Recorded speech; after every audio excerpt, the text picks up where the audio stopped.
Damn it, I'm crying before I even get up here. Oh, this mic has nothing to do with me, does it? Or is it just this, or do I do both? Okay. Closer. Yeah. I'll just lean. How's that? Is that good? Before we get going, can I take a selfie with you all? Yeah. All right, here we go. Okay. Ready? Wave, do something with your hands. Wait, I can't seem to do, oh, because I'm taking a picture of the wall. All right, we ready? One more time. Everybody wave. Yay, there we go, thank you.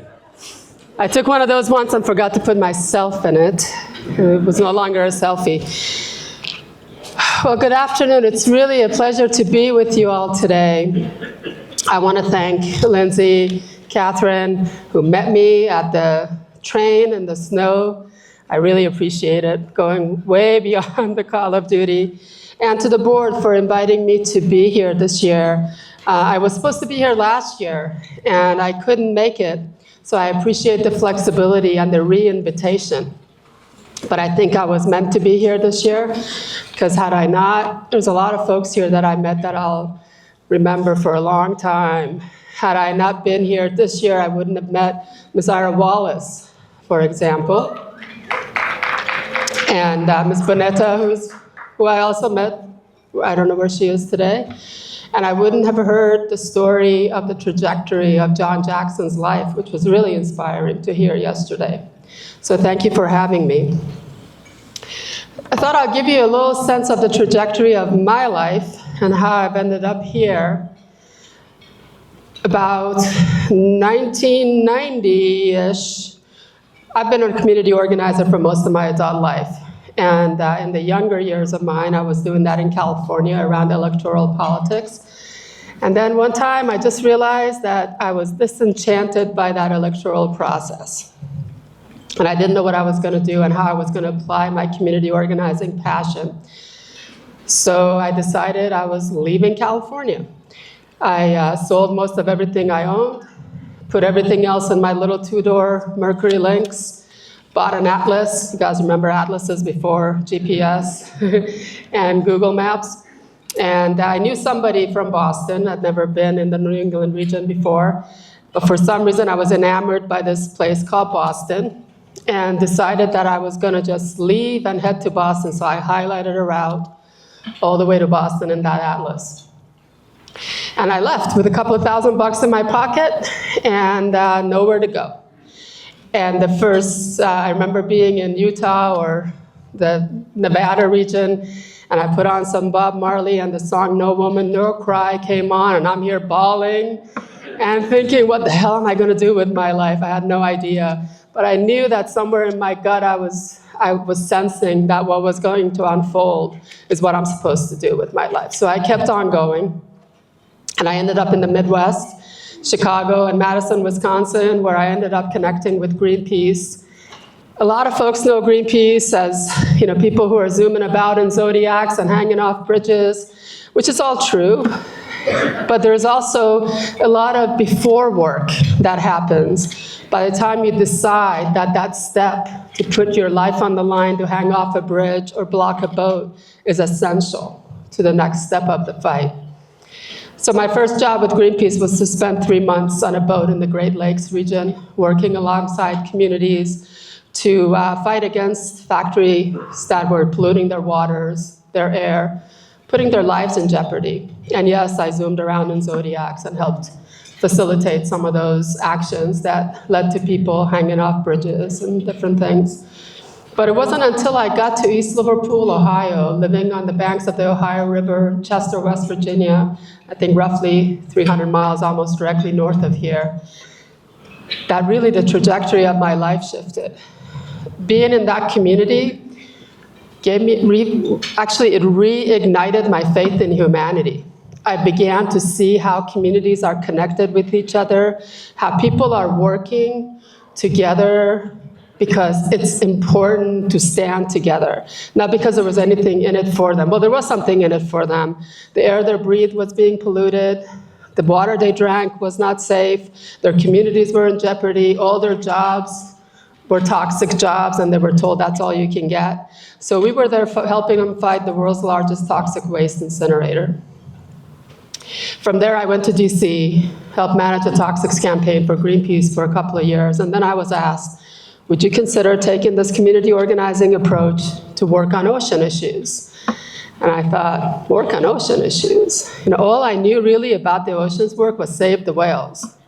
And I thought, I don't know if I can wrap my head around that. Here I was dealing with people who were literally dying. I remember one of my memories of East Liverpool is walking down the street with this mom and her young child. He was having a hard time to breathe, and he literally collapsed to the ground, and he says, there's not enough air for me today. And I thought, you can't go from that to save the whales. It was a challenge for my head. But I thought about it. And the folks in the Oceans campaign kept giving me articles to read. And I started to see some photos of fishermen holding up banners and signs, and I started to read about the battle from the fishing communities, and suddenly I started to notice that actually some of the verbiage on those banners was not that different than what I saw in East Liverpool, Ohio. And the way they were talking about what was at stake for them was really not that different than the toxics campaign. And the sparks started to sort of ignite in my brain. I started to understand that fight a little bit more. And then I was immediately transported back to California, where as a young sort of person, I started to learn about the farm workers' struggle. The United Farm Workers were doing the grape boycott. I knew farmers that were working on water diversion issues. And so the next image that was in my mind's eye was the farmers who were fighting for their rights. And I thought, wow, wouldn't it be cool if you could connect farmers and fishing people with each other, because there's so many similarities there. Because up until that point, when that little spark went off, I thought, how do you organize fish?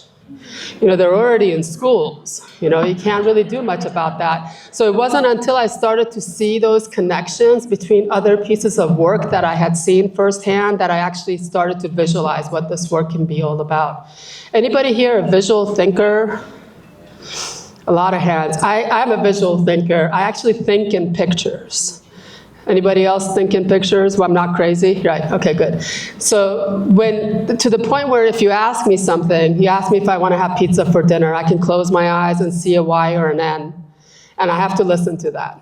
So when I think about something that we have to do, like I'm going to go organize fishing people, there was an image that appeared in my mind's eye. And it was an image of fishermen and farmers working together towards this common goal. And the image was a fisherman giving me a hand to get on that boat. And I thought, I'm going to make that image come true.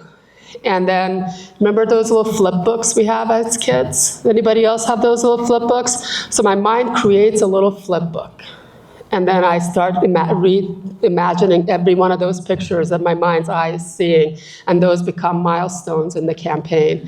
It's probably a little bit too much inside my brain that you all have heard about now, but that's how my brain thinks. And it wasn't until I could see that, I could not only see that end picture, but I could also see the steps to get there, that I could actually take on this work. So I decided to do it. I started to move to, guess what? I now live northeast of Boston. I finally made it. That atlas took me about 4 years, and I finally made it to the Boston area.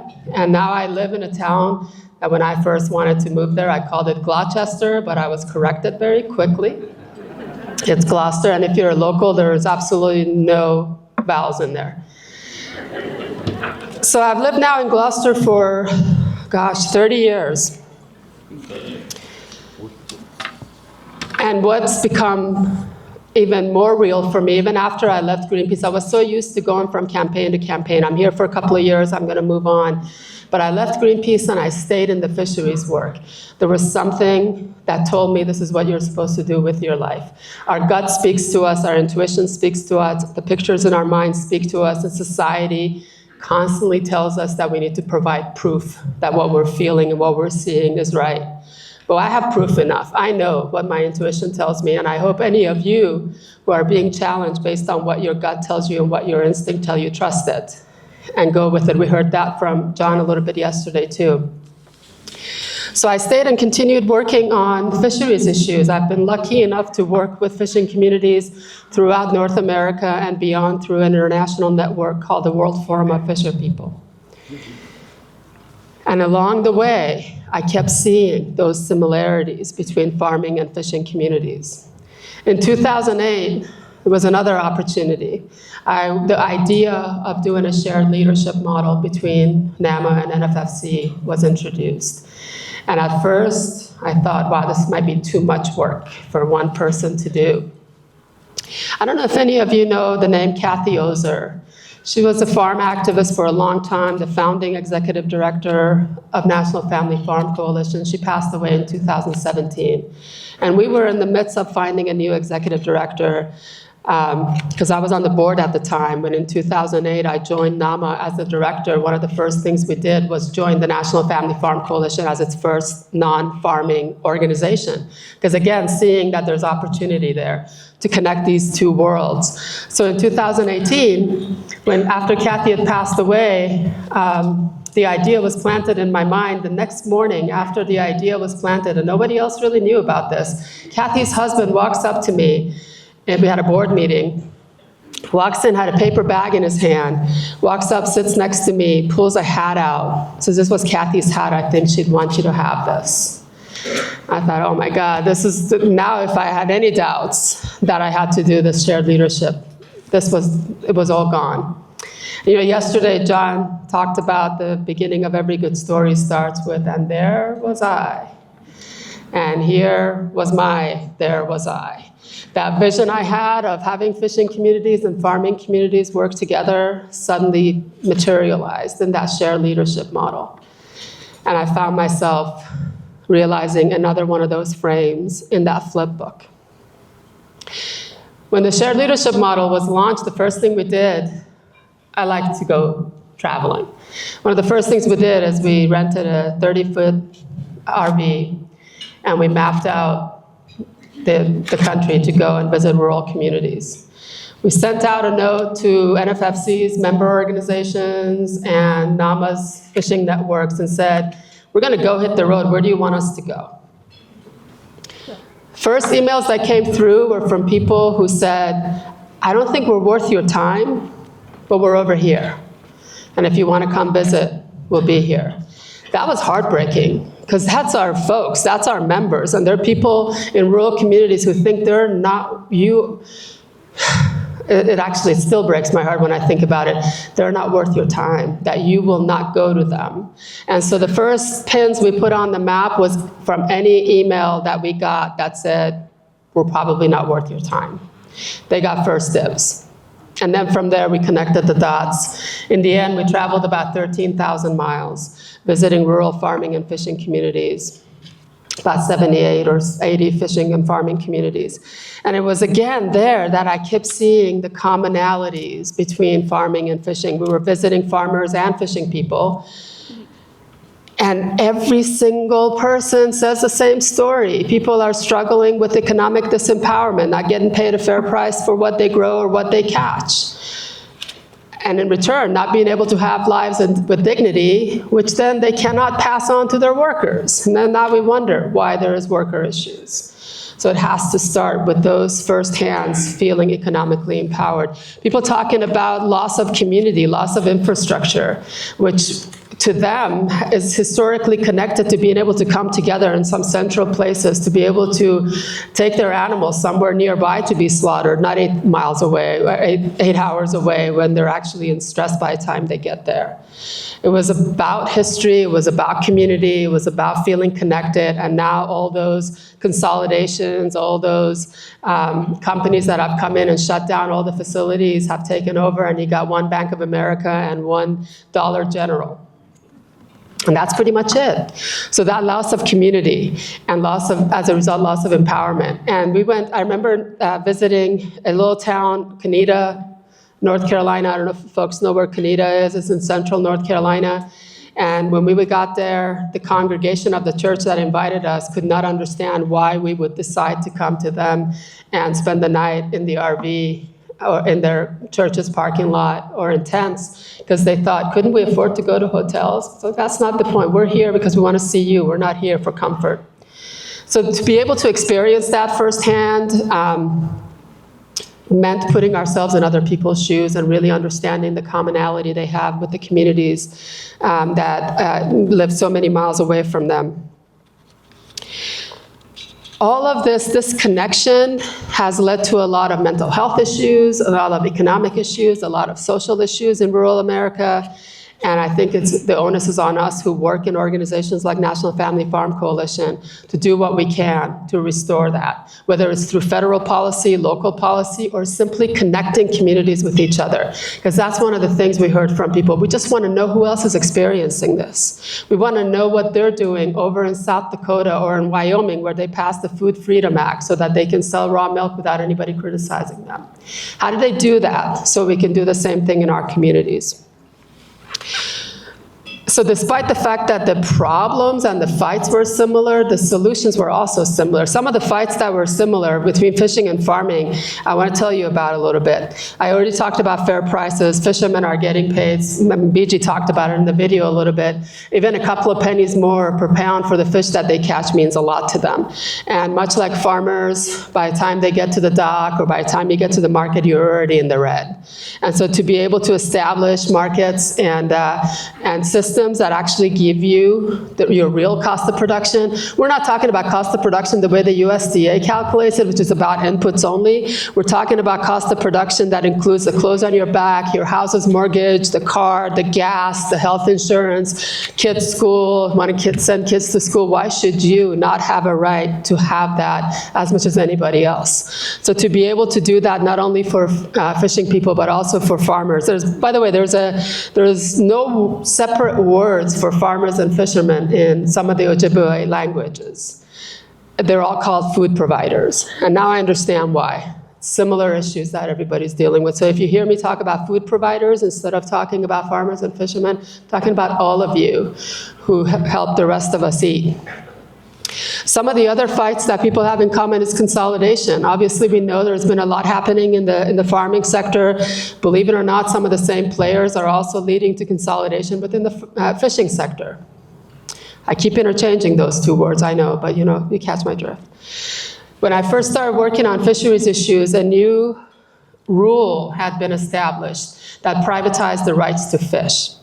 Now, the rights to fish is just about the same as your access to land. It's the very first thing you need in order to be able to get on a boat.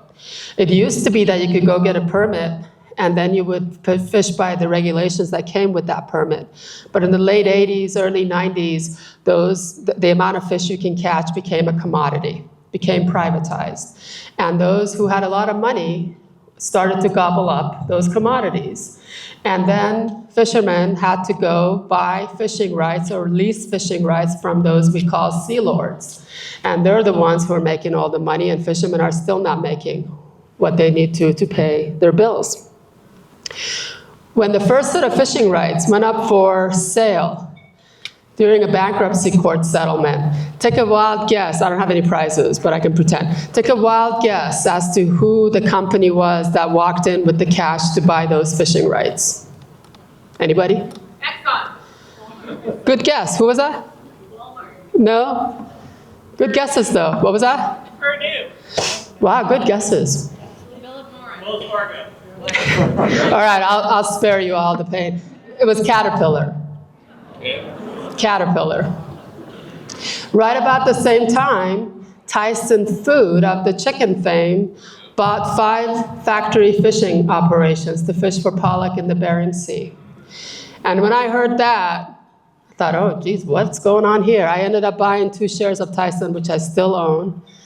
That's to allow me to see what happens behind the doors that the shareholders get to see. The first annual report I got from Tyson post that purchase of the factory fishing boats was, we're not just chicken anymore. And they continued to fish, but they failed pretty miserably at fishing in that first few years. They ended up being bought out by the federal government through a law called the American Fisheries Act for $5 million, so they got out of fishing. The first annual report I got said we're back to our core strengths. And then you fast forward to today, or actually the last few years, where the factory fish farming has been escalating in the US and actually around the globe. If you ever see Atlantic salmon on the menu, you can be certain that's raised in factory fish farms. So guess who is at the helm of the coalitions pushing for factory fish farms? Another guess. I still don't have a prize, but guess. Well, DuPont? Okay, good guess. What was that? Bear. Oh, no, but good guess, good guess. Another good guess, Cargill. Cargill, because it's not enough to feed their soybeans to pigs and chickens and cows held in captivity, they want to now feed them to fish held in captivity. So they've been leading a coalition nationally for factory fish farming. So there's a lot of commonalities here, folks. We can't, those are just three that I just mentioned. From Unilever and Tyson and Cargill and Caterpillar to some of the other players, we are, whether we're working on land or at sea, whether you have your hands in the soil or in the water, we're fighting the same fights, but we also are working on the similar solutions. Our organization stole an idea from all of you, community-supported agriculture. We turn it into community-supported fisheries. And now people can do the same thing as they do with CSAs. Out of that was born this whole movement of what we call value-based seafood systems, where fishermen are actually acknowledged for the differences that they bring to their operations. Because right now, they're being told volume is king. The more you catch, the more you're considered successful. Does that sound familiar? The more you grow, the more you're successful. If I hear one more time, get bigger, get out, I think I'll lose it. I hear that as a sign of success by people saying, you gotta go big or get out. Well, you know what, there is a value in the scale of operation that you choose to use, because that scale is in harmony with the environment you're working in, it's in harmony with the purpose that you have, in how you want to operate, what you want to grow, what you want to catch. We have three things that we talk about in our organization at NAMA and NFFC about how do you measure success, or how do you measure if something is aligned with our values. Number one, what's the scale of operation? And is it in harmony with the scale of that ecosystem and environment? Number two, who owns it? Is it owned by you, the community, or is it owned by some global economies of scale, which is essentially the same thing as the incinerator that we were fighting in East Liverpool, or the factory fish farms we're dealing with? Or is that ownership within community where the community has a right to decide how it impacts them? The third thing is, to what end? Is it to feed the community, or is it to feed that global economies of scale that I was just talking about? I want to make sure that we're not talking about being xenophobic. I'm not saying that the rest of the world doesn't need to be fed. But we know very well the rest of the world has been feeding itself for a long time until we took land away, seeds away, and fishing rights away. So if we really want the rest of the world to feed itself, give them their land, give them their seeds, and give them their rights back.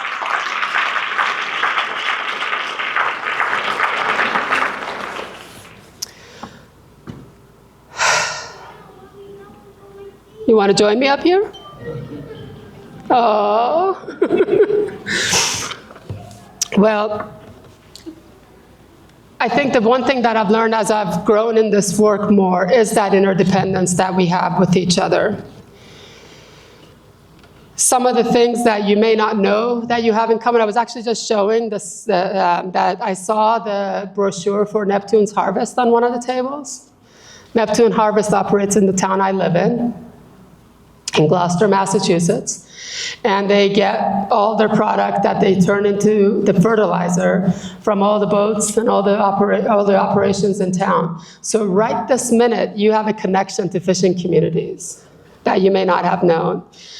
Fishing communities use farmers as a way to get rid of their waste in many ways. When I was on the tour, I was in South Carolina, outside of Charleston. We went with Abundant Seafoods operators, one of the community-supported fishery operators, to visit a farm where he sells, actually he doesn't even sell, he takes his processing waste so that farm uses it as compost in their farm. And so much more of the seafood products end up on farms, either as animal feed or fertilizer. And of course, fishermen already know how much you all have in common with them, because they've seen you, they know you feed them. And they're very enamored by the farming movement. Every year when Farm Aid comes around, we take a bunch of fishermen to Farm Aid. Actually, when I first started working on fisheries issues, I had a dream of doing fish stock. And now Farm Aid has been really embracing the fishing community. So every year we take about 50 some odd farmers and fishing people to learn from each other and to be inspired by each other. So this interdependence in community, whether it's sharing markets, whether it's fighting towards policies together. Right now we're fighting for policies to open up access to land for farmers and open up access to fishing rights for fishing people.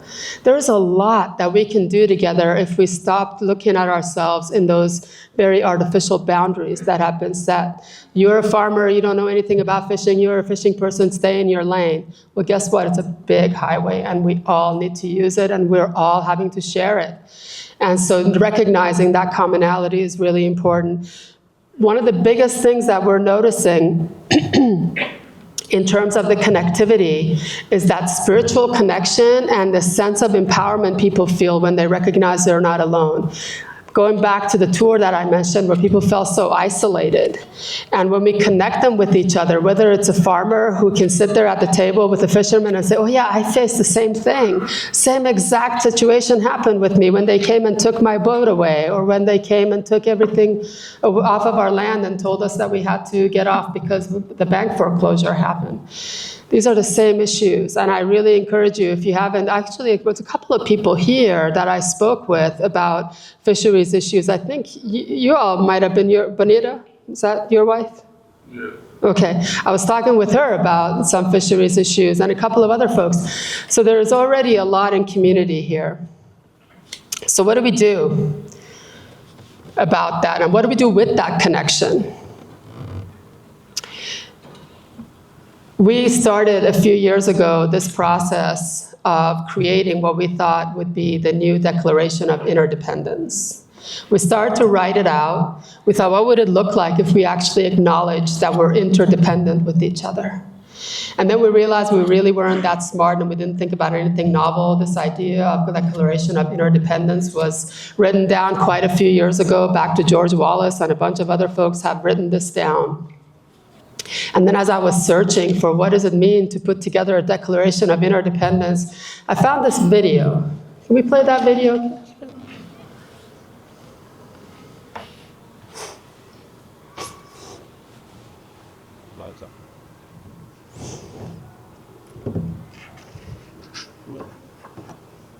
I'm a proponent of that's not the one.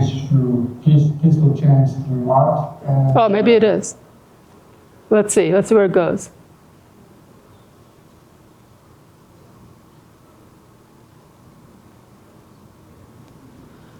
The transformation of consciousness that was occurring in 2012. This transition in 2012 was actually an evolutionary shift where we're going from a particular phase in our cycle of evolution where we have exhausted and exploited and exhausted the third-dimensional physical plane of reality, and so we are now going to upgrade. So 2012 was like a type of cosmic quantum shift where we're going to undergo a type of consciousness shift and alteration of our perceptions and enter into a whole new reality. Best possible attitude is for people to meditate, to lead a simple life, to eat a lot of vegetables. We'll get there. Hang on a second. Did you find it? I promise a little more exciting than that one. Well, we'll get to it, I know. But let me tell you that after that comes a little exercise I'm going to ask you all to do, not right this minute. I had this idea of, I stole some sticky pads from your table over there that I gave back to them. But there is one request I have, and you can give this to me if you do write something down after this is over. If you were to write a Declaration of Interdependence, what words would you choose?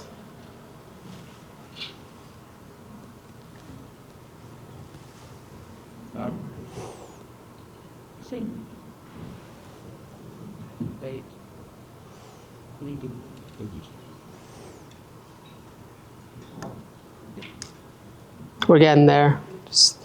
Somebody should play the Jeopardy song here.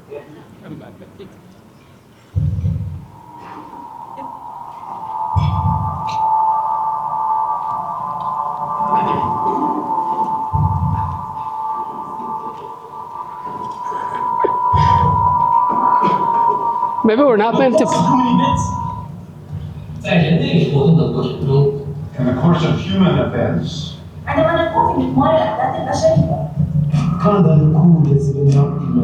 becomes increasingly necessary. It's really captivating, trust me. Recognize the fundamental policy.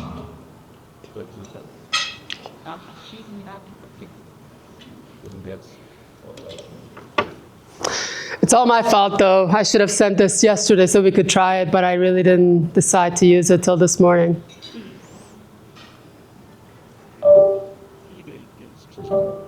Not happening? All right.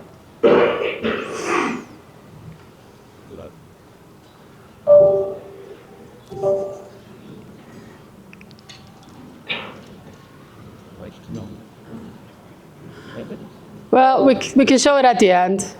It's all right. We can keep going, but just so you know, it's about people from around the world talking about what the Declaration of Interdependence means to them in their own languages, or some of it is subtitled. It's really a beautiful video that even if we don't get to see it together today, I encourage you to seek it on Vimeo and find it. The bottom line is, what do we do once we know we're interdependent? We can either just acknowledge it and say, that's really nice. I know I'm connected to the farm next door. I mean, one of the silver linings of COVID, frankly, was that people did get connected to folks they didn't know existed, the farm down the road or the boat down the road. One of the downsides is people forgot. And so we need to keep reminding them that there's still a farm down the road, the same boat is still down the road, and you can still support them. But what do we do with that? One of the main things that we're working on as an organization is power building towards the policy changes that we feel we need to see, whether it's farmland for farmers or fair credit for farmers or dealing with consolidation in the fishing sector. We're building coalitions. We're getting together not only because there's something I need from you, but there's a spirit of reciprocity here. When we know we're connected with folks, we don't just show up when we need something, we show up. We show up because we know at some point we're going to be on the receiving end, and that's not the only reason we show up. We show up hoping that the relationship will be strong enough so that should any of us ever need anything, we'll be in there for each other. But most important, we do it to build power, to change policy, to change markets, to change this world that's putting those who are feeding us really at a disadvantage, at a competitive disadvantage, at an economic disadvantage, and in such dire straits where we are having dairy farmers commit suicide. We don't need that kind of a food system. We need a food system that's actually protecting people, not disempowering people. We have, in about 3 weeks, we have a whole group of farmers going to DC to do some visits on the Hill. So how do we get more farmers to come to DC to talk about those things that we identified as our interconnected points? And we don't always have to be, people as soon as they hear DC, they think you're going to go to lobby. You're actually not lobbying most of the time. We're not lobbying most of the time. We're there to educate members of Congress who have refused to hear what's happening in rural America. And so if you have an opportunity to go in DC and to partake in that congressional education exercise, I encourage you to do that.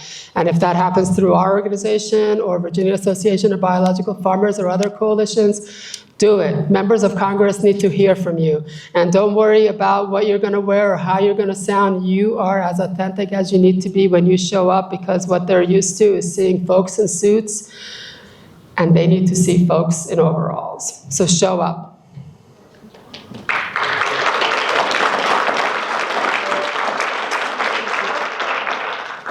You're still trying, Catherine. God bless you. Is it? All right. The other thing that we want to do when we recognize that interconnectedness is to recognize that it goes beyond our borders. As I mentioned, I've mentioned it so many times over the last 2 days that I can't remember if I said it here or said it to individual people. We're part of 2 international networks. On an international level with the farming world, it's called La Via Campesina, the international movement of the peasants. Here in the US, the word peasants is kind of used to degrade somebody. But in the rest of the world, the word peasant is used to honor the role they play in the agrarian cycle. And so I don't farm, I don't have that privilege, but you are all peasants in that way, in that you are feeding your communities and you're feeding the rest of the world. We look at the feeding cycle as a series of concentric circles. We start with our community, we go to the next layer, and then the next layer might be that at some point your stuff ends up in that global scale, but right now that model is flipped. Whatever you catch or whatever you raise, whatever you grow is aggregated to first feed that bigger circle and then the inner circle, and maybe there will be something left for your community. We want to flip that model. Oh my goodness, we have the video. Let's go to it. Can we start from the beginning of it? Or is that going to mess it up?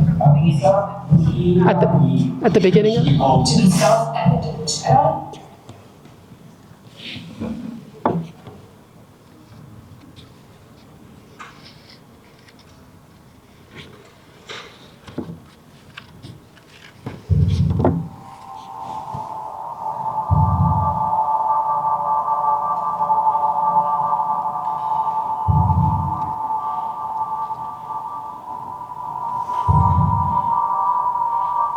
In the course of human events, 在人类活动的过程中 In the course of human events, عندما نقاتل بالمرأة ذات البشرية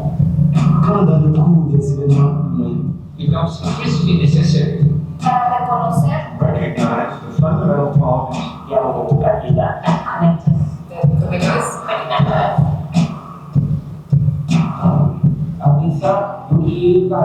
to choose evil to be self-evident. Taking neutral actions. And all humans are community. and all are connected. 比如每一个人都是生来平等，并且联系在一起的。 that we share the pursuit of life, La recherche d'une vie meilleure, grassroots happiness, vida, water, agua, shelter, refugio, seguridad, education identidad, justice. and hopes for a better future. Their collective knowledge, economy, technology, and environment are fundamentally interdependent. 并建立感的。看看两个面的。will propel us forward لأن لدينا شجاعة على التقدير. is our curiosity. Our ability to forgive, kemampuan kita untuk memaafkan. Our ability to appreciate. Our courage. Courage Keberanian kita and our desire to connect. connected. Quality. That these things we share نهاية المطاف إلى تطور. To our fullest common potential. Le cose che noi teniamo insieme sono le cose del nostro mondo. 我们应该严肃对待我们的问题。 We should never take ourselves too seriously. Kwa sababu jambo jingine linalotuunganisha Huwa tunatazama dan upaya kita untuk belajar dari kesalahan kita. So that we can learn from the past. Understand our place in the world. memahami tempat kita di dunia. Use our current knowledge. To create a better future. 去创造一个更美好的未来。So perhaps it's time Jadi mungkin sudah saatnya kita that we, as a species, sebagai spesies, as a species, look to life. Jadi setelah tak berlain, love to laugh. And within itself, questions and connect. Do something radical and true. For centuries, We have declared Independence. Perhaps it's not time that we, as humans, declare our interdependence. InterDependence. InterDependence. Interdependence. Intended by the Interdependence.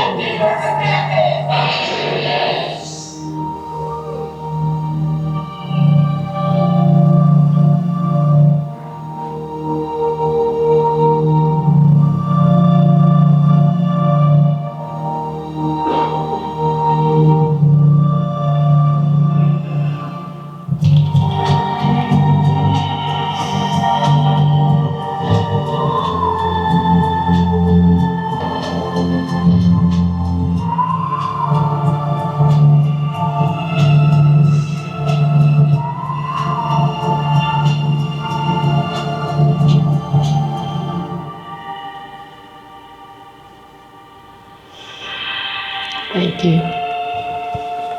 Thanks for finding that. Thanks.